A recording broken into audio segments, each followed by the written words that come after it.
નમસ્કાર, પ્રણામ મિત્રો. જય માતાજી, જય શ્રી કૃષ્ણ. એક નાનકડી પણ સમજવા લાયક અને કદાચ રોજબરોજના જીવનમાં પ્રત્યક્ષ કે પરોક્ષ રીતે અનુભવવાની લાગણીઓ સાથે જિંદગીની અસલી જંગ જીતવી કેમ એ શીખવતી એક નાનકડી 3 ભાગની વાર્તા લઈ આવ્યો છું. તો છેલ્લે સુધી સાંભળવા નમ્ર વિનંતી છે. તો ચાલો શરૂ કરીએ આજની વાર્તા. રૂમમાં એક ખૂણામાં બેડ પર પડી પ્રાચી અકળાઈ રહી છે. બારીની બહાર કુદરતી હવાની લહેરખીમાં જરા પણ એને મજા આવી રહી નથી. એ બોલી, યાર, આ શું છે? આ હાથમાં અને પગમાં સફેદ પાટાઓની આરમાળા ઓછું પડતું હોય એમ કપાળે શણગાર કર્યો છે. ક્યારેય જશે યાર આ બધું? કહેતી વધારે અકળાતી એ મોબાઈલમાં સેલ્ફી લેતા બોલી, આવું કેમ મારી સાથે જ થાય છે? આ 3જી વાર એક્સિડન્ટ થઈ ગયો અને પંક્તિ એની સાથે તો આવું કંઈ બનતું જ નથી. પણ શું કરવાનું? તોય એને શું ફેર પડે? રોજ સાદા સિમ્પલ કપડાં અને વધીને જીન્સ પેન્ટ પહેરીને જવાનું, બાકી હાફ પોની સિવાય કોઈ શણગાર નહીં. કેમ ગમતું હશે એને? કોઈ બાકી ચિંતા જ નહીં. મને તો આ 10 દિવસમાં થોડા દિવસે તારા દેખાય છે. આ જગ્યાએ પંક્તિ હોત તો જાણે એને તો કંઈ ફરક જ ના પડત. એ તો આ સમયને પણ એન્જોય કરીને કંઈક નવું કરતી હોત. મારું એવું બનવું નથી, છતાં એની સાથે કેમ સરખામણી કરું છું? મને એનાથી કોઈ ઈર્ષા નથી, કારણ કે એ મારી બહેન છે. છતાં પણ કેમ આવું ફીલ થતું હશે? એમ વિચારતી એ મોબાઈલમાં સોંગ્સ કરીને સાંભળવા લાગી. પણ માત્ર 10 દિવસમાં એને લાગ્યું કે એ આ બધું કેટલી બધી વાર સાંભળી ચૂકી છે. ત્યાં જ તેજલબેન જમવાનું લઈને રૂમમાં આવ્યા અને બોલ્યા, શું થયું પ્રાચી? પાછી બેઠી થઈ ગઈ? આરામ કરને બેટા. મમ્મી, નથી ફાવતું મને યાર આવું આરામ કરવાનું. મારા પગ તો એ જોબ પર જવા, નવા કપડાં પહેરવા, શોપિંગ કરવા, ફરવા જવા, મસ્ત બહાર જમવા જવા થનગની રહ્યા છે. અને આ બધો શણગાર તો જો ક્યારે જશે? એમ થાય છે કે પંક્તિને આવું બેસી રહેવાનું ફાવે. કદાચ એને આવું કંઈ થયું હોય તો એ તો સરસ મજા કરત ને. તેજલબેન પ્રાચીને બોલતા અટકાવીને બોલ્યા, બેટા, આવું તો કોઈ દુશ્મન વિશે પણ ન વિચારાય. પંક્તિ તો તારી સગી બહેન છે, પણ એ જાણે બધું આરામથી કરે છે, તો પણ બધું એને આરામથી મળી જાય છે, અને મારે કેટલું જુજમવું પડે છે. એમાં થોડી આગળ વધું ત્યાં આમ પછડાવું છું તો શું કરું? પ્રાચી બળાપો કાઢતા બોલી, બેટા, જે દેખાય એ જ આકર્ષક દુનિયા સારી નથી હોતી. ક્યારેય પિત્તળની નાનકડી દુનિયા પણ એવો સંતોષ આપે છે કે કોઈ દોલત સોરઠ ન આપી શકે. આ બહારનું નેચર જોઈ કેટલું સરસ છે. તેજનબેન બોલ્યા, એ બધું ફિલોસોફી મને સમજાતી નથી. હું તો બસ ક્લિયર કટ જે ગમે તે ગમે અને ગમે તે ન ગમે એમાં પરાણે શું દિલને ગમે ત્યાં રસ લેવા ઘુસાડવાનું. મને તો આ બારીની બહાર બસ એક મશીન સેટલ કર્યું હોય એમ પાંદડાના હલવા સિવાય કંઈ દેખાતું જ નથી. એસી આટલું સરસ સીધી હવા આપતું હોય તો બહાર એ લગીર અમથી ઠંડક માટે આપણને જ ગરજ હોય એમ બહારનું શું જોયા કરવાનું? પ્રાચી બોલી, તને કેમ સમજાવું એ જ ખબર પડતી નથી. પણ સારું થયું કે આટલા વર્ષો કદાચ તારા મનમાં ઘૂંટાતી વાતને આજ કહી નાખી. મને સત્યની ખબર પડી. કદાચ તું કહે નહીં અને એ પડદો કદાચ વધારે પડતો જ મજબૂત બની જાત ને, તે પછી એ કેમેય કરતા તૂટી ન શકત. તેજલબેન બોલ્યા. એટલે મને કંઈ ખબર ન પડી કે તું શું કહે છે.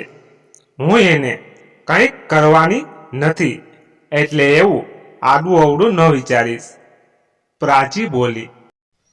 ક્યારેક કરી દેવામાં સારું પણ મનમાં ઓલોવાય. પણ તારા શબ્દો હમણાં બોલાયા એ બધું ધીમું ઝેર કહેવાય. કદાચ અમે તો કંઈક અલગ વિચારવાળા હતા. હું અને તારા પપ્પા પણ સારું થયું કે ઘણું બધું બગડતા બચી ગયું. શું કરવાના હતા? પ્રાચી બોલી. ત્યાં જ પર્સ લઈને પંક્તિ ફટાફટ ત્યાં આવી અને આવીને, પ્રાચી કેવું છે બકા, તને કહીને એની નજીક આવીને એને દુખે નહીં એમ ભેટી પડી. તું પણ શું ડાયરેક્ટ ઓફિસથી આવી છે? ફ્રેશ થઈને તો અવાઈને, પ્રાચી સહેજ ચીડાઈને બોલી. પણ પંક્તિને જાણે બહુ ફરક ન પડ્યો. હું એમ સોરી ડિયર કહીને સ્મિત રેલાવતી રૂમની બહાર જતી રહી. પણ તેજલબેન આ બધું જોઈ રહ્યા અને મનમાં વિચારવા લાગ્યા કે આવું કેમ થતું હશે. એક સાથે ગર્ભમાં ઉછેરેલી અને એક જ ઘરમાં એ જ વાતાવરણમાં અને સરખા પ્રેમની ઉછરેલી બે જુડવા બહેનોના કેમ આટલો ફરક? જાણે જમીન આસમાન જેટલો જ. ને હવે તો મને થાય છે કે અર્ણવ અને આસ્તિકને પણ ઉડાણથી પહેલા ચકાસવા પડશે કે શું, નહીતર કોણ જાણે શું થશે.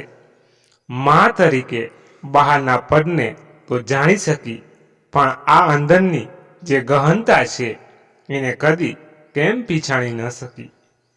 કદાચ જિંદગીની જંગ જીતવી કેમ એ શીખવવામાં પાછી પડી, પણ હજુ મોડું નથી થયું.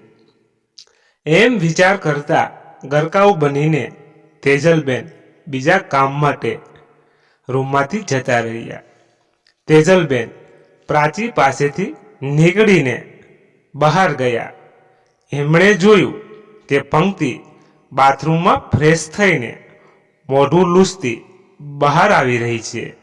એણે તેજલબેનને જોતા જ પ્રેમથી મમ્મીને હગ કરીને કહ્યું, મમ્મી, શું જમવાનું બનાવ્યું છે આજે?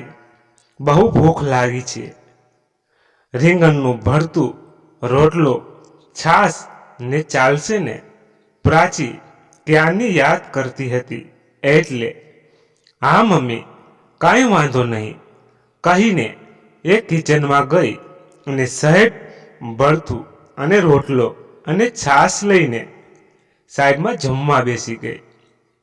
પંક્તિને ભઠ્ઠું ભાવે બહુ જ, પણ એ નાની હતી ત્યારથી કોઈ પ્રોબ્લેમને કારણે એને પાઇલ્સની સમસ્યા થતી. એના માટે 2 વાર સર્જરી પણ કરાવી, પણ એ સમસ્યા 100% સોલ્વ થઈ નહોતી. છેલ્લે ડૉક્ટરે કહ્યું કે હવે પરેજી અને લાઇફસ્ટાઇલ મોડિફિકેશન જ આ સમસ્યા કંટ્રોલમાં રાખવી પડશે. બસ પંક્તિએ સમજ આવી ત્યારથી આ વાતને સમજી લીધેલી. આથી એને ખબર હતી કે પ્રાચીને એકદમ સ્પાઇસ ટમટમાટમ જમવાનું જોઈએ. એટલે એ થોડું ચાખવા જેવું લઈને જમવા બેસી ગઈ. પણ એક પણ શબ્દ તેજલબેનને કહ્યો નહીં. તેજલબેને આ જોયું તો કહ્યું, બેટા, કેમ આટલું કેમ લઈને બેઠી છે? તારું આ અલગ કાઢેલું શાક સેજ ને. મમ્મી, એની શી જરૂર હતી? એ તો કોઈ દિવસ ચાલે, એમાં શું ફેર પડે? પંક્તિ શાંતિથી બોલી, કેમ ફેર પડે? મને ખબર છે તને લીલા શાકભાજી વધારે જોઈએ છે અને તારી હેલ્થ માટે જરૂરી પણ. અને મારે તો બે દીકરીઓ સરખી છે કહીને સ્મિત ફરમાવ્યું. મારી એક બીજી બુક એક પબ્લિશરે છાપવા માટે પસંદ કરી છે. પંક્તિ બોલી, વાહ સરસ કહેવાય ને. તે પ્રાચીને આ સમાચાર આપ્યા કે નહીં? તેજનબેન બોલ્યા, ના, એકચ્યુઅલી મારે આ ગુડ ન્યૂઝ તમને અને એ મારી ઢીંગલીને જ આપવા હતા. એટલે હું સીધી ત્યાં રૂમમાં આવી, પણ કદાચ એ થોડી મૂડમાં ન લાગી એટલે પણ હવે કહી દઈશ. પંક્તિ જમીને હાથ ધોતા બોલી. એને બહાર જતા રોકીને તેજલબેન બોલ્યા, એક વાત પૂછું તને? પ્રાચીના એ વર્તનનું ખરાબ ન લાગ્યું? ના, હવે એમાં શું? ભૂલ મારી પણ હતી કે મને ખબર છે કે એને એવું પસંદ નથી, તોય હું ડાયરેક્ટ ગઈ. પંક્તિ સહજતાથી બોલી, તને ક્યારેય એવું થાય છે કે એ તો કેટલું ફરે છે, બહાર ખાય છે, કપડાં પણ એટલા જ ખરીદી અને જલસાય એટલા કરે, સાથે એની સેલરી પણ તારાથી થોડી વધારે છે, તો તને એના માટે કંઈ થતું નથી? તેજલબેન બોલ્યા, થાય છે ને, બહુ જ ખુશી કે એને ગમે એમ એની જિંદગી જીવી રહી છે. પંક્તિ બોલી, પણ તને એવું નથી લાગતું કે હું આવું નથી કરી શકતી? તેજલબેન બોલ્યા, મમ્મી, રહી વાત મારી હેલ્થની આ પ્રોબ્લેમ સિવાય, બાકી એ જે રીતે રહે છે અને કરે છે, હું પણ બધું કરી શકું છું, પણ મને એવા શોખ નથી. મારા સપના અલગ છે, જીવવાની રીત પણ હું માનું છું કે જિંદગી એક કુદરતની અમૂલ્ય ભેટ છે. એને આપેલી દરેક પળમાંથી ખુશીઓ શોધવી જોઈએ, તો જીવનની કઠિનમાં કઠિન પળ પણ આસાનીથી પસાર થઈ જાય છે. હું અમારા બેયના જીવનનો ક્યારેય કમ્પેર કરતી જ નથી ને એના શોખ અને સપના પ્રમાણે એની સેલરી બરાબર છે અને મારા શોખ મુજબ હું દુનિયાને ધ્યાનમાં રાખીને જિંદગી જીવતી હતી. હું મારા સિદ્ધાંતો પર જીવન જીવું છું અને એટલે જ હું ખુશ છું. મને સામેવાળા પાસે કેટલી વધારે છે એનાથી કોઈ તકલીફ થતી નથી. અને રહી વાત પ્રાચીની, તો એ તો મારો જીવ છે, એના માટે હું કંઈ પણ કરી શકું. બાકી સ્વભાવ તો દરેકને કુદરતીની દેન છે. એ મારા જેવું જ વિચારે એવું એક્સપેક્ટ કેવી રીતે કરી શકું?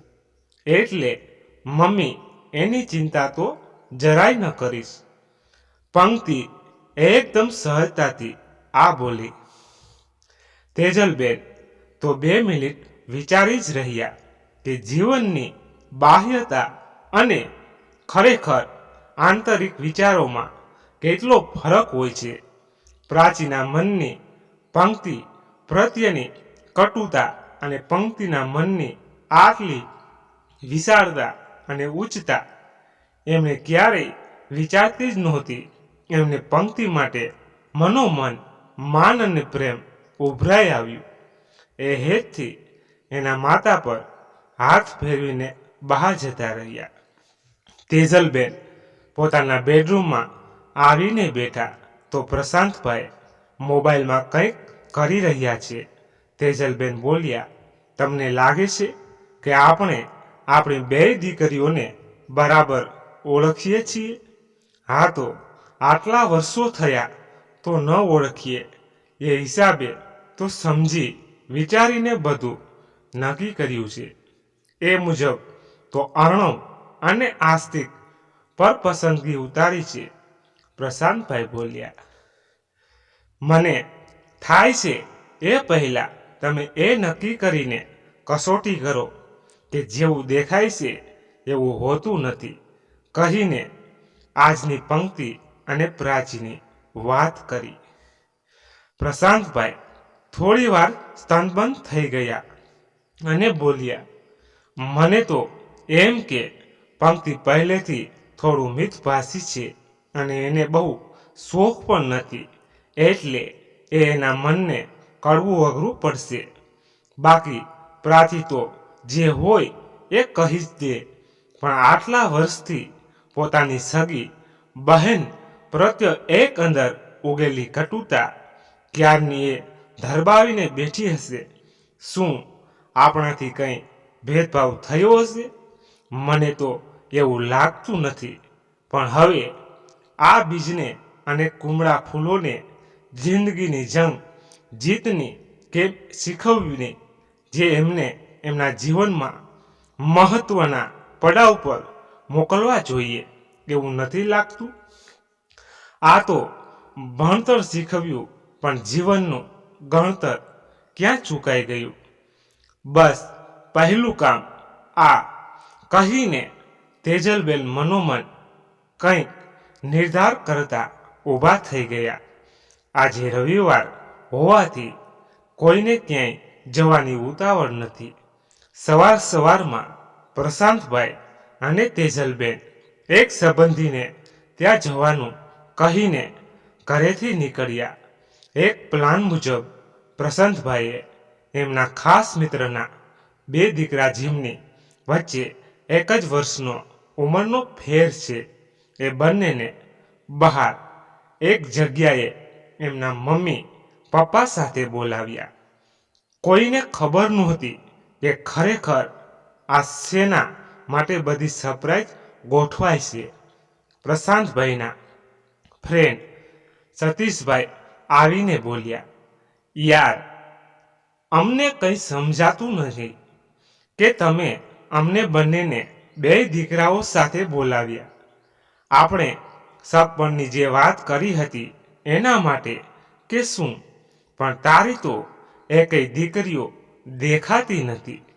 હા, થોડી ધીરજ રાખ, એના માટે જ આવ્યા છીએ. તને ખબર છે ને પ્રેક્ટિકલ જીવનમાં શું હોય અને શું બની શકે એ સંભાવનાઓ સાથે ચાલનારો હું માણસ છું. આપણા બેઠા બેઠા આપણા સંતાનોને નાના મોટા અને બાહ્ય ડિગ્રીઓ પ્રમાણે વિચારીને એમનું એકબીજા સાથે જોડીઓ બનાવી દીધી. પણ અમે થોડું વિચાર્યું કે આ મુજબ યોગ્ય છે કે પછી પહેલા આપણે ચારેયના આંતરિક સ્વભાવ જીવનને જોવાની દિશા વગેરે જોઈને કરવું જોઈએ. કારણ કે દેખાવ માટે તો ચારેયમાંથી કોઈનું જોવું પડે એમ નથી.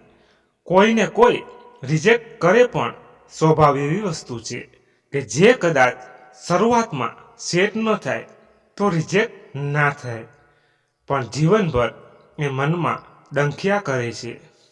પ્રશાંતભાઈ બોલ્યા, ભાઈ જો મને આવું બધું બહુ સમજાતું નથી, પણ તારા કહેવા મુજબ કદાચ તું આજે મારે 2 દીકરાઓનું ઇન્ટરવ્યૂ લેવાનું લાગે છે, બરાબર ને?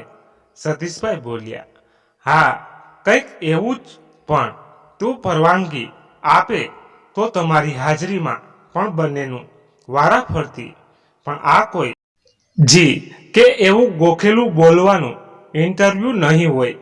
બસ સાહજિક વાતચીત સાથે એમનો જિંદગી પ્રત્યેનો નજરિયો કેવો છે એ મને જાણવું છે. કદાચ એવું પણ બની શકે કે તમને પોતાને પણ હજુ સુધી તમારા સંતાનો વિશે એ ખબર ન હોય શકે. પ્રશાંતભાઈ બોલ્યા, લે ત્યારે દોસ્ત આ 2 પાર્સલ તને સોંપ્યા. સાયકોલોજિસ્ટ એન્ડ માઇન્ડ રિસર્ચ ઇન્સ્ટિટ્યૂટના ગોલ્ડ મેડાલિસ્ટ ભાભીનો પ્રભાવ તારી પર જોરદાર પડી ગયો છે, કહીને એ હસવા લાગ્યા અને અર્ણવને ત્યાં બોલાવી દીધો. અર્ણવ બાહ્ય રીતે એકદમ શાંત દેખાય, આમ સાદો સિમ્પલ રહેવાવાળો, જોબમાં પણ પંચ્યુઅલ, બોલવાનું પણ સમાપસર. બસ આ બધી રીત એ લોકોએ એનું પંક્તિ સાથે વિચારેલું છે. અને એનો નાનો ભાઈ આસ્તિક, જે એકદમ સ્ટાઇલિશ, હાઈફાઈ, પોતાની વખત છટાથી કોઈને પણ ઇમ્પ્રેસ કરી દે એવો, બસ જીવનને જીવી લેવું એવું વિચારનાર માણસ એટલે એ પ્રાચી માટે અર્ણવને ત્યાં બોલાવીને એક સાહજિક વાતચીત શરૂ કરી. એને એના જીવન વિશે, પરિવાર વિશે વિચારો પૂછ્યા. એ કેવી વ્યક્તિને જીવનસાથી બનાવવા ઈચ્છે છે, વગેરે વગેરે. અર્ણવ બોલ્યો, બસ એકદમ જીવનમાં પ્રવાહની સાથે ચાલનારી, જિંદગીની એક એક સાદી પળોને પણ રંગીન, જીવનભર પરિવાર સાથે રહેવું તો એ તો બધું સમય સમયની વાત છે. જીવન પ્રેક્ટિકલ જીવવું જોઈએ. કોઈ મોકો મળતો હોય પરિવારથી દૂર જવામાં પણ કંઈ વાંધો ન હોવો જોઈએ. લગભગ અર્ણવ જે જીવનમાં પોતે છે એનાથી એની જીવનમાં જે પામવું છે એની કલ્પના અને સપનાઓ એકદમ વિરુદ્ધ છે. આ વાત સાંભળીને ખુદ બહાર બાજુમાં સાંભળી રહેલા એના મમ્મી પપ્પાને નવાઈ લાગી. બીજી તરફ આસ્તિકનો વારો આવ્યો, જે એકદમ પ્રેક્ટિકલ દેખાય છે. એની પસંદગી એક શાંત પ્રકારની જાણવા મળી, જેના માટે એવું લાગે કે એને પરિવાર સંબંધો પ્રત્યે એવું કંઈ ખાસ લાગણી નથી હોતી. એ તો ખાલી બધાની દૂર જવાની વાત માત્રથી રડમસ બની ગયો. આ બધું સાંભળીને બંનેના માતા પિતાને એકદમ નવાઈ લાગી કે ઘણીવાર ખરેખરમાં જેવું આપણે સમજતા હોઈએ છીએ એવું હોતું નથી. સતીશભાઈ બોલ્યા, ખરેખર આ લોકો આવું વિચારતા હશે એ અમને પણ ખબર નહોતી. અમને તો એમ અર્ણવ અમારી પાછળ બધું સંભાળશે, કારણ કે આસ્તિક તો એની દુનિયામાં મોજ મોજમાં જીવશે, પણ એમના વિચારો અને એ જીવે છે એ બધું જ અલગ છે. બસ એવું જ અમને પણ કંઈક અનુભવ થતા, જે બહુ ઝડપથી, અલબત્ત અમે 2-4 દિવસ બંનેને અર્ણવ અને આસ્તિક માટે જો એકબીજાને પસંદ કરે એ માટે વાત કરવાના હતા. જ્યારે આપણે એમને જોડા નક્કી કરીને આપીએ તો કદાચ એમની પાસે કોઈ વિકલ્પ જ ન હોય. અમે નહોતા ઈચ્છતા આમાં કાં તો સંતાનો સુખી ન થાય કે પછી એ જોઈ કોઈ નિર્ણય કરે તો આપણા વર્ષોના સંબંધોની હાલત ખરાબ થઈ જાય. પ્રશાંતભાઈ બોલ્યા, તો હવે શું કરીશું? આગળ કંઈક વિચારવું છે કે પછી એમની માટે કોઈક અલગ મંજિલ શોધીશું? સતીશભાઈ બોલ્યા, બસ હું એક વાત સમજાવું એ મુજબ ચારેયને આપણે જીવનની જંગ જીતવી કેમ એ માટે થોડી પ્રેક્ટિકલ સમજ આપવાની છે. જો એ લોકો એમાં સફળ થાય તો આપણે વિચારીશું, નહીતર એમને એમ રીતે એમનું જીવન અને જીવનસાથી શોધવાનો નિર્ણય કરવા દઈશું. કહીને પ્રશાંતભાઈ લોકો ઘરે આવવા નીકળી ગયા. ઘરે આવતા જ એમણે સાંભળ્યું કે પ્રાચી અને પંક્તિ એક જ રૂમમાં લાગે છે. પંક્તિ પ્રાચીને કંઈ સમજાવી રહી છે. એ અવાજ સંભળાયો, પ્રાચી તું આ બહારના નેચરલને માણવાનો પ્રયત્ન તો કર. એકવાર આ પુસ્તકને હાથમાં લઈને વાંચવાનો પ્રયત્ન તો કર. કોઈ પણ વસ્તુને જોયા સમજ્યા વિના જ એ સારી નથી કેવી રીતે ડિસાઇડ કરી શકે? સાચું કહું પંક્તિ, મને તો એ બુક્સ હાથમાં લેવી જ બોરિંગ અને ચીપ લાગે. એની પાસે કંઈ કામ નહીં હોય તે આમ નવરી બેઠી રહેતી હશે. નેચર આ મફતમાં મળે એમાં શું જોવાનું? સિંગાપુર, થાઈલેન્ડ જઈને કંઈક જોઈએ, ફોટોઝ પડાવીએ તો કંઈક આમ સ્ટેટસ લાગે. બાકી શું? મને તો તારી વાતો જ બોરિંગ લાગે છે. પ્રાચી થોડી અકળાઈને બોલી. જો અત્યારે તો તારી પાસે કોઈ ઓપ્શન નથી. હું ભલે ને તને બોરિંગ લાગુ કે પાગલ લાગુ કે ના ગમું, પણ હું તને કેવી રીતે ના પસંદ કરું? જીવનમાં કોઈ પણ પરિસ્થિતિ આમ હારી કેમ જાય? એની મજા લેવાનો પ્રયાસ કરને. ચાલ, હું તને આજે એક સ્ટોરી સંભળાવું છું. ના ગમે તો નહીં કહું, બસ, કહીને પંક્તિએ નોવેલ શરૂ કરી. થોડી વાર તો એ મોઢું બગાડતી રહી, તો એણે ચાલુ રાખી. પણ પછી એણે કોઈ રિસ્પોન્સ ન આપતા પંક્તિએ બોલવાનું બંધ કર્યું. તરત જ પ્રાચી બોલી, આ નોવેલ તો લાંબી હશે ને? એક કામ કર, એની બુક હોય તો આપને, હું વાંચી લઈશ. આમ તો મને કંઈ બહુ પસંદ ન આવ્યું, પણ તોય જે થોડો ટાઈમ જાય એની આ વાત પરથી સ્પષ્ટ વર્તાઈ રહ્યું છે કે એને એ ચોક્કસ પસંદ પડ્યું, કે પણ કદાચ એના મનમાં રહેલો પંક્તિ પ્રત્યેનો દ્વેષભાવ કદાચ એને નિકાળસપણે મનની વાત કહેવા દેતો નથી. એ લોકોને ખબર છે એ બુક પંક્તિએ પોતે લખેલી છે અને કોઈ દિવસ પ્રાચીએ એને હરખથી જોઈ સુધા નથી. એ એની સિદ્ધાઓને એકદમ તુચ્છ માનતી હશે કે એનો એમાં રસ નથી. એ નહીં, પણ એના પ્રત્યેની એક આંતરિક ધૂણા છે. આખરે પ્રશાંતભાઈ અને તેજલબેને પ્રાચીને સાથે શાંતિથી વાત કરવાનું વિચાર્યું. રાતના સમયે પંક્તિ બહાર સોફા પર સૂઈને કંઈક વાંચી રહી છે. ત્યારે એ બંને પંક્તિ પાસે આવીને બેઠા અને સહજતાથી વાતચીત શરૂ કરી. એમણે એના માટે અને પંક્તિ માટે છોકરા જોયા છે એની વાત કરી. પ્રાચી એકદમ ઉત્સાહમાં આવીને બોલી, મારા માટે એકદમ હાઈફાઈ, અમીર અને હેન્ડસમ અને સાથે જ શોખીન છોકરો પસંદ કર્યો છે ને? પંક્તિને તો બહુ શોખ નથી, એટલે કંઈ વાંધો નહીં.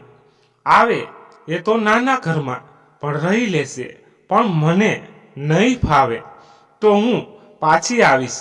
એટલે એક વાત પૂછું બેટા, અમે તો ફક્ત તને તારી પસંદ માટે કહ્યું. આપણે ક્યાં પંક્તિની ચર્ચા કરવાની છે? ધારો કે એને વધારે સારું મળ્યું તો શું વાંધો છે? તારી બહેન જ છે ને? તેજલબેન બોલ્યા. એ તો બરાબર છે, પણ તોય પ્રાચી આગળ કંઈ બોલી નહીં. એક વાત પૂછું, તું પંક્તિને તારી ખુશીઓની દુશ્મન કેમ માને છે? બેય મારી કુખમાં 9 મહિના સાથે ઉછર્યા છો, એક જ ઘરમાં સરખા પ્રેમ સાથે મોટા થયા છો. ભણતર એટલે અલગ જ છે. અમે તમને તમારી પસંદગી મુજબ પસંદ કરવાની છૂટ આપી, એટલે તું તારી પસંદ મુજબ જીવે જ છે ને? તો એમ કેમ ન જીવે?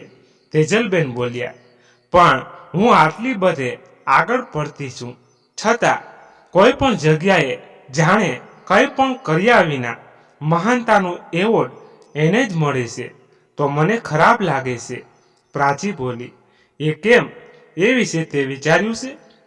એને જે ગમે જે એ બધું જીવન ખરેખર સફળ બનાવવા માટે મહત્વનું છે. એ દરેક નાની ખુશીમાં પણ જીવનને ખુશખુશાલ રાખે છે. કોઈની તુલના કરતી નથી. જેવું દિલને ગમે છે એવું જ જીવે છે. એ કરે છે એવું કરવાનું તો તને કહે છે, પણ તને તો ગમતું નથી. પ્રશાંતભાઈ બોલ્યા. પણ મને ન ગમતું હોય તો શું કામ કરું? પ્રાચી બોલી. નથી ગમતું એવું નથી, પણ તારામાં રહેલો એ દ્વેષ એ પંક્તિને જે પસંદ પડે છે એવું સ્વીકારવામાં તૈયાર થતું નથી. તારી ઈચ્છાઓ, શોખ વગેરે લોકોથી સંકળાયેલા છે, બાહ્ય દુનિયાથી અંજવાનું એ બધું તને પસંદ છે, પણ એ રીતે જીવનારા લોકો બાહ્ય રીતે સુખી દેખાય છે, પણ ખરેખરમાં હોતા નથી. કારણ કે દુનિયામાં સરખામણી એ એવી વસ્તુ છે કે એમાં તમે કદી પહેલા બની શકવાના જ નથી. કારણ કે એ તો સર્કલ છે, કોઈને કોઈ રીતે કોઈ આગળ હોવાનું.